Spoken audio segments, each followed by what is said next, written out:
breaking news. The Los Angeles Rams and running back Kyren Williams have agreed to a big contract extension. We'll get into the contract details. Was this the right move for the Rams? That's coming up next on Locked On Rams.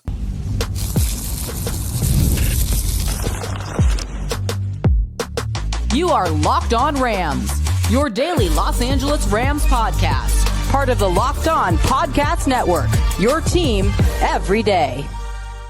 What is up, Ramily, and welcome to another episode of Locked On Rams, your daily podcast covering your Los Angeles Rams.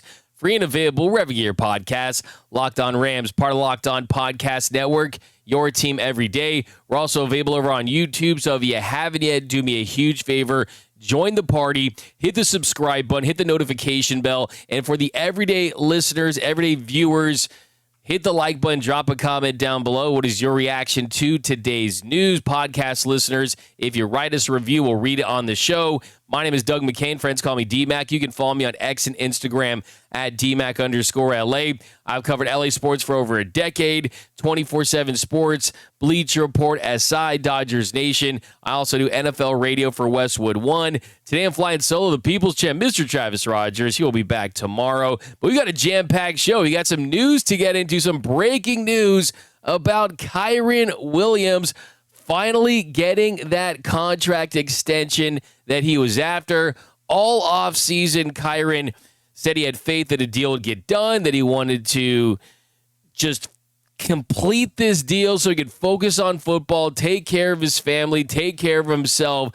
He loves being a Ram. Sean McVay and Les Snead, they talked about wanting to form a long-term partnership and how much they love Kyren Williams. This is one of the most effortless, amicable contract negotiations that we've seen in a while. I mean, just zero drama at all. Kyren showing up, never bad-mouthing the organization, never doing anything other than talking about how much he loves this team and being a part of this group. And today he gets rewarded by the organization that he's going to spend the prime of his career with. The deal specifics are, it's a 3-year deal. It's worth $33 million, $23 million guaranteed. So $23 million for number 23 for the Rams.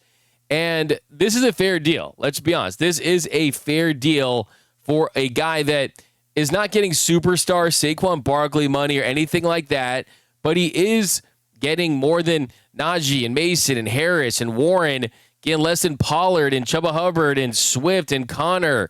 I mean, Monty, he is getting less than some of the backs in this league, but he's also getting more than a good amount of the backs in this league. And I think that what this deal indicates to me is that it was a negotiation process with his agent, Drew Rosenhaus, to try to say, okay, I love this team. I love the fit. I love the scheme. I have success here, and I will take a little less, and the trade-off is more guaranteed money. And he got $23 million guaranteed. And when you look at how this deal is laid out, essentially, you could get out of this deal after 2 years. It's effectively a 2-year, $23 million deal. And hopefully everything goes well. He stays healthy. He doesn't lose his talents. But look, the truth is that when running backs fall out of their prime, they start to age from 27 to 29. And Blake Corum and Jarquez Hunter, if they develop, look, you could get out of this deal if you needed to. It wouldn't hurt you very, very much. It's effectively a 2-year, $23 million deal that you could easily make your way out of if you felt the need to. But that's not important. The most important thing here is that both sides are happy. And I think that is a reason why the Rams are happy, right? Because he wasn't asking for this insane number. And that kind of was my fear when you look at his statistics and how he ranked up there with some of the best running backs in the league as far as overall production for his 2 seasons as a starter. Now, there are some injury concerns in his first year as a starting running back in 2023. He played in 12 games. He made 11 starts. And then last year he was healthier, and that definitely was better, I think, for his chances of showing the organization he can stay healthy and stay on the field. Yes, there are those fumbling issues that he's dealt with, most notably in the division round late in the game against the Philadelphia Eagles. The Rams still had a chance to win that one, but that fumble was costly. It's definitely nightmare fuel. Don't want to completely unpack it, but the point remains is that you want him to secure the football a little more, get a little more explosive as possible, right? Get as much burst as you possibly can. But here's the end-all, be-all on Kyren Williams, is he's got a nose for the end zone, and he's consistent, and when he's on the field, he's very productive. And the numbers, they prove that. In his first year as a starter in the backfield, his second season in the NFL, he played 12 games. He made 11 starts. He toted the rock 228 times for 1,144 yards with 12 touchdowns. Last season, he topped that with 1,299 yards on 316 carries, but had a career high with 14 touchdowns. So we are talking about a dude that nearly has 30 touchdowns in 2 years. That will play. When you're able to find the end zone as much as he is, that is incredibly invaluable. He has 26 touchdowns in his career, and I think that he still has another level that he can hit. I really do. I think as far as just the mental game, understanding the game, having it slow down for you just a little bit, I think if he maintains that athleticism and builds on the strength and gets a little more speed, just a tiny more, just allow him to break off some bigger runs, right? He's kind of one of the least explosive backs as far as just those big yardages, but he's a guy that's going to hit you singles and doubles all day, right? He's more Tony Gwynn than Barry Bonds, but I think for him, I still think he's in a really good spot to have an incredible year based on what he had last year and the offseason. He's had 16 games last season. That's just big time. I mean, 16 games, 16 starts. Only game he didn't start was when the Rams were resting starters late against the Seahawks after they had clinched. So I'm excited about this deal just because I don't think it's this crazy deal. It's going to hurt the Rams. Like, I truly believe that they're still feeling the trauma from the Todd Gurley deal. And this is the biggest deal they've made for a running back since Todd Gurley. In fact, it is the first multi-year deal that they have signed with a running back since they gave Todd Gurley $57.5 million back in 2018. And then you know the tragic story with the knees. He was released in 2020 before he had a single snap even on that contract. So even though that deal didn't work out with Todd Gurley, it doesn't mean this isn't going to be a fruitful deal with Kyren Williams. As long as he can stay healthy, as long as he can continue to be a big part of this offense, I still think that it is going to be great. I mean, like I said, 31 rushing and receiving touchdowns since 2023. 31 rushing and receiving touchdowns since 2023. That is tied for the most in the National Football League since the start of that season. So I just love his nose for the end zone, and I love the fact that this is what you do as a Rams organization, right? I mean, you draft guys, they develop, they perform, and you take care of them. I mean, that's definitely the process. That's definitely the organization you want to be. You don't want to be that organization that has to take other teams' drafted players and develop them. You don't want to be a team that relies on trades and free agency. You want to be able to build your core from within. It shows that you have great scouts. It shows that you have great player development. It shows you have great coaching. And Kyren Williams is another feather in Sean McVay and Les Snead's hat, because this is not a guy they picked up in the first, second, or third, or even fourth round. He's a former fifth-round pick out of Notre Dame. So the truth is, this is a Pro Bowl running back that has not met expectations. This is a Pro Bowl running back that's exceeded expectations as one of the most underrated, I think, but most productive running backs in the sport. So congratulations to Kyren Williams. He has fumbled at times, but he did not fumble the bag today. $23 million guaranteed, $33 million extension. Drew and Jason Rosenhaus behind the deal. And another thing this does is keeps the focus on football. And this time of year, we know that a lot of organizations, it can get ugly. We spent time last week talking about Micah Parsons and just having fun with that, the big white whale, the big fish that the Rams could pursue. And we know Kyren's not at Micah Parsons' level or anything like that, but still, I mean, we know this is the time of year where when guys want to get paid, it can get nasty. And this didn't get nasty. And it's just another testament to this organization and how they handle their business, because they certainly do that as well, if not better, than any organization in the National Football League. But coming up next, more on Kyren Williams' contract extension. How does it compare with the other running backs in the sport? How are fans reacting? And we got some more takeaways from training camp as we lead into the first preseason game of the year this weekend against the Cowboys. That's coming up next on Locked On Rams. This episode of Locked On Rams is brought to you by Yahoo Fantasy. It's the best time of the year. NFL kickoff is almost here, and that means fantasy football season is back in full swing. And this year, Yahoo Fantasy is turning things up with a fantasy football experience like never before. This year, me and Travis and the rest of the gang here at Locked On are playing Yahoo Fantasy, and you should too, whether you're a first-timer or a veteran making your millionth league. I've used Yahoo Fantasy for years, and the updates they're rolling out this month are wild in the best way. One of my favorite features, the new Guillotine Leagues, they just dropped every week. The lowest scoring team is eliminated, and the last one standing wins. I've never played a league like that. I've done Yahoo Fantasy Football for years and years and years. I'm really excited to start that one. So whether you're all in on something new or you like sticking to head-to-head leagues or jumping into public leagues, Yahoo's got you covered. And to celebrate 28 years of fantasy football greatness, Yahoo Fantasy is dropping 28 big new features over 28 days throughout August.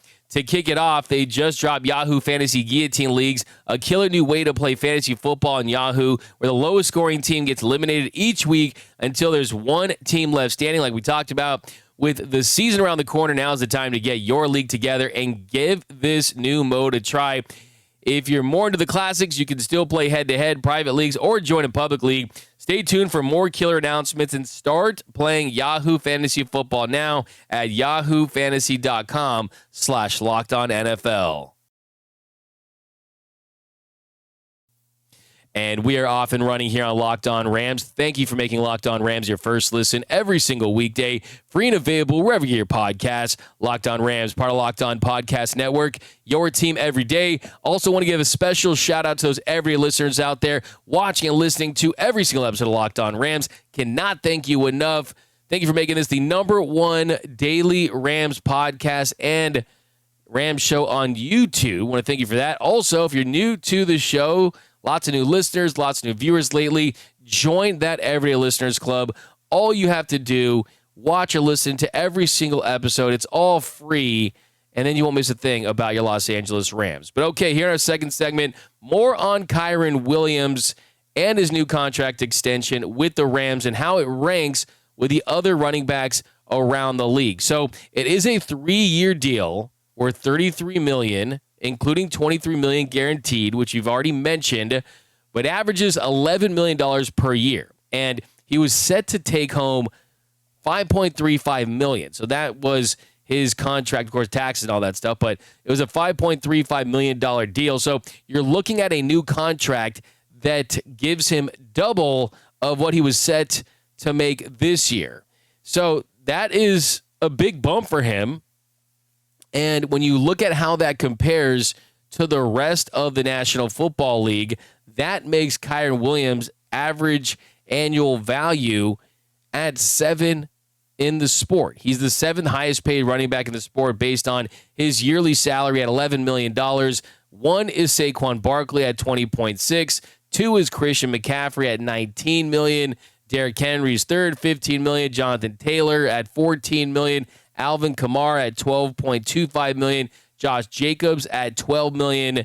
And then Kyren Williams. So if you look at the guys behind him, Aaron Jones at $10 million. Joe Mixon at $9.9 million. James Conner at $9.5 million. So, yeah, I mean, you see some of these lists out there, and they don't have Kyren Williams as a top 10 running back. But we know as far as overall production that we talked about, he's certainly in that mix. So that at the end of the day, like, was this a good signing for the Rams? Absolutely, because this was a fair deal.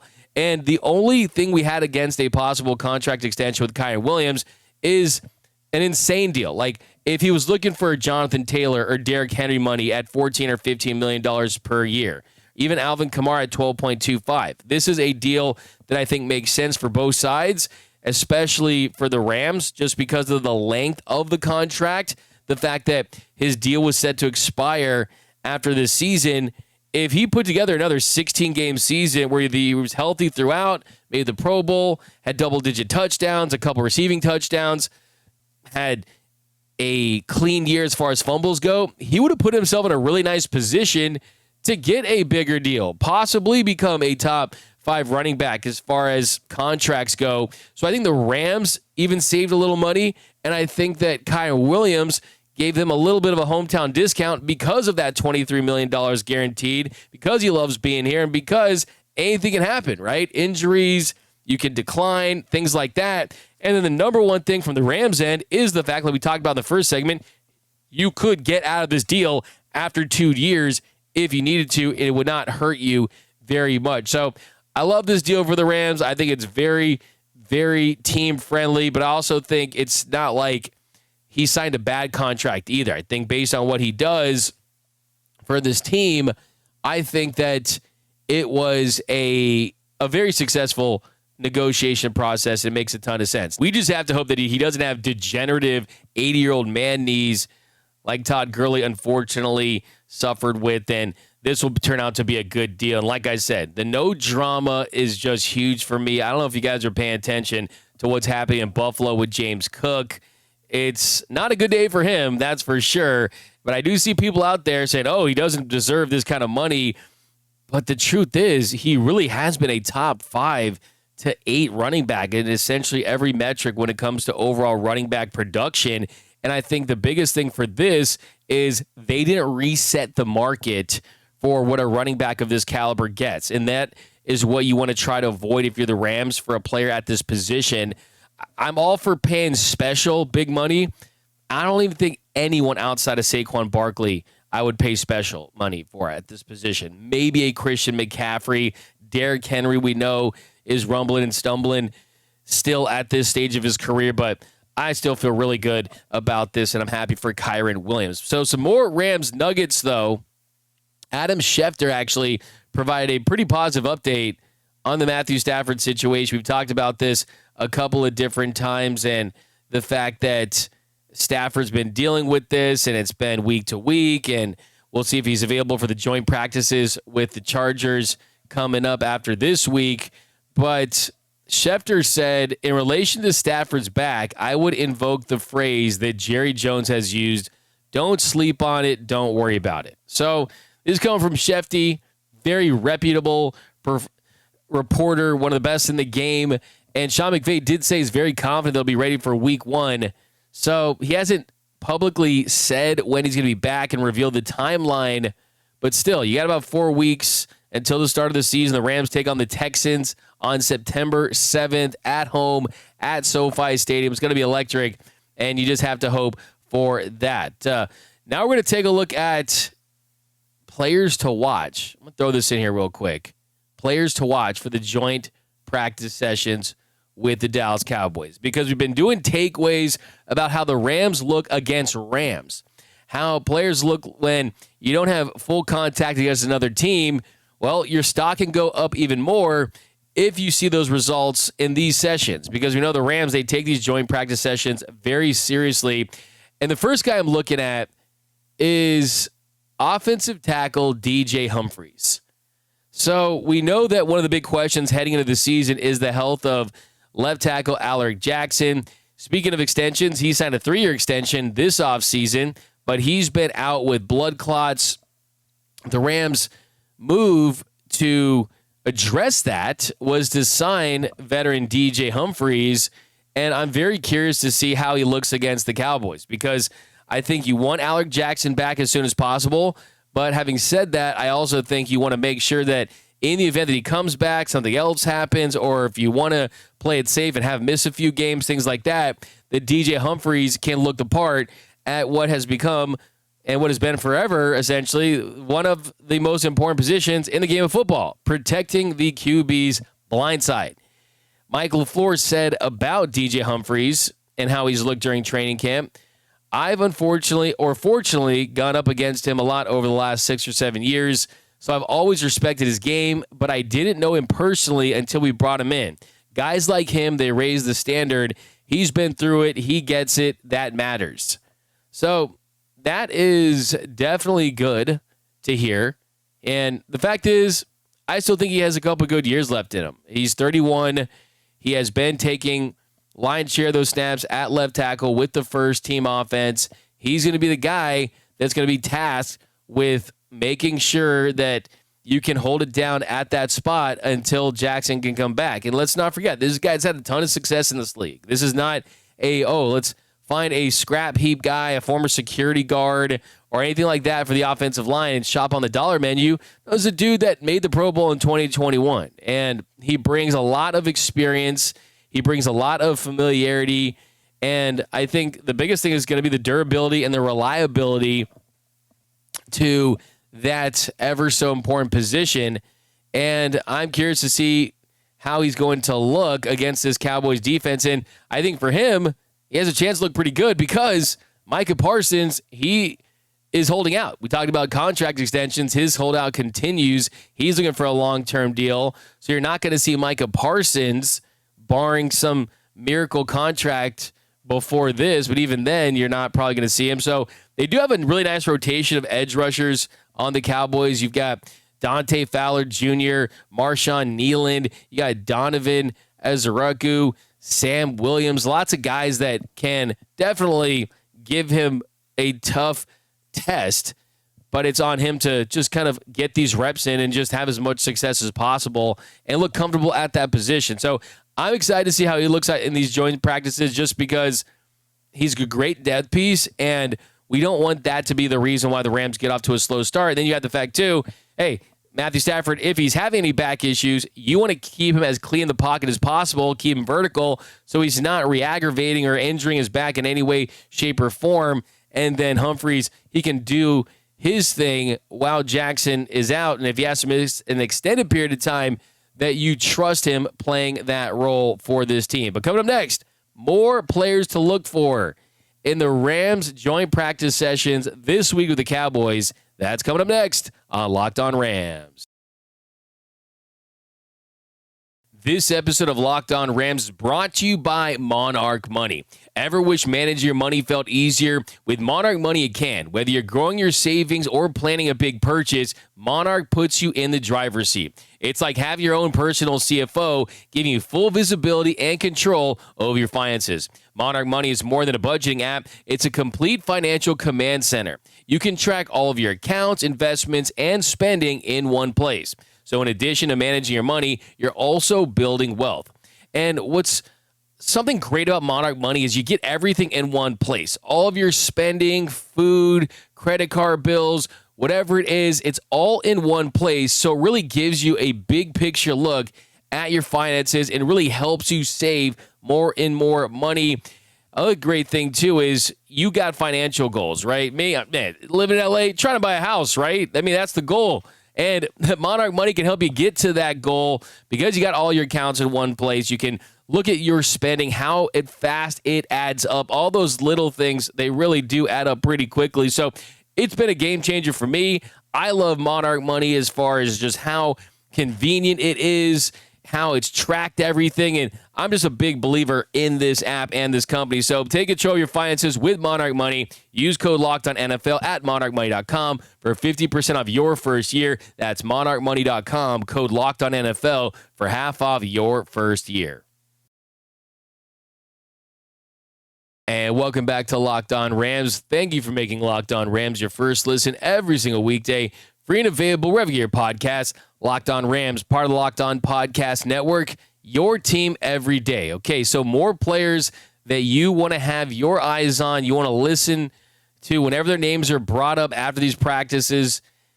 Next guy we're going to talk about is linebacker Nate Lammond. So we talked a lot about him early on, the fact that he's had a really great start, that he's taken over the leader role really for this Rams defense. He's been wearing the green dot. He's been the play caller on that side of the football. He's been getting reps as the number one at that position.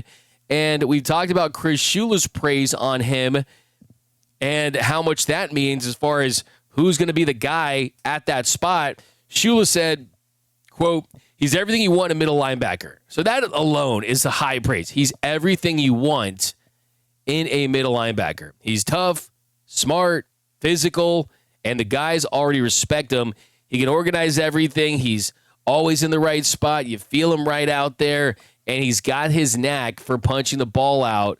Guys are starting to follow that. So remember, what did Quinn Lake say his nickname was? Like Mr. Peanut Puncher or something like that. He definitely has a knack for creating those fumbles. He did that last year with the Falcons, and I'm looking for that. I want to see him with at least 2, 3, possibly 4 or 5 of those turnovers that hopefully he can create for this team. But this is huge because the Rams, they signed him back in March. He has had a really long road to the NFL. He was a UDFA, but he found his niche with the Falcons. He found a role with them the last couple of years. He's been highly productive. Last 2 seasons with the Falcons, he's made 191 tackles. He had 7 tackles for a loss, 6 forced fumbles. And now he gets to join a new team that needs him in that spot, not just to be productive and physical and do all the things you need an inside linebacker to do, but also as a leader. And we know Kobe Turner and Jared Verse. This team has a lot of strong characters, but Nate Lammond can provide extra value from that standpoint. So that is definitely going to be positive. And I think for him, too, is how does his calf respond, too? He's been dealing with a little bit of a calf injury that he's been dealing with since last Saturday. So hopefully he's good to go. And then we talked about Quinn Lake. That's another guy to look for. Quinn Lake, another guy is hoping to get a long-term deal done with the Rams, at least a multi-year deal done with the Rams. He's the versatile safety, went to UCLA, dad played in the league, first 3 seasons in the NFL after being a 6th-round pick.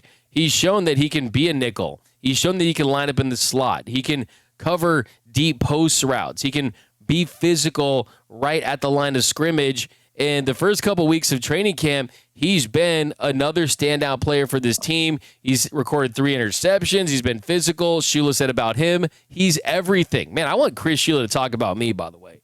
This guy's Mr. Positive, Mr. Let's say something great about everyone. But I love it, though. He said he's everything. Communicator, he moves around. How I like to say it is he allows us to get our best guys on the field. I think he's one of the best tacklers on the team, but I think he's probably one of the most underrated physical players in the league. He's always been one of our best tacklers, and he's been one of our best communicators. Very smart. You can do a lot of stuff with him just because you're not going to overload him, and he's going to get everybody right around him. In addition, I think he makes the guys around him play better too. So I'm curious to see how he performs against Dallas. It's another opportunity to show that versatility, to show that he can match up with tight ends. They got guys like Jake Ferguson, and then also matching up occasionally with CeeDee Lamb and George Pickens and guys like that. So, I mean, that's just what you want to see from a guy like this and what really stands out. It's a unique skill set that he has. Kevontae Turpin is someone they've used in the slot pretty extensively in Dallas. So excited for my man Quinn Lake. Little biased there. You know why. He's my guy. But that's going to do it for this episode of Locked On Rams. Kyren Williams gets his bag and joint practice sessions with the Dallas Cowboys. I can't wait for Saturday. I am so hyped.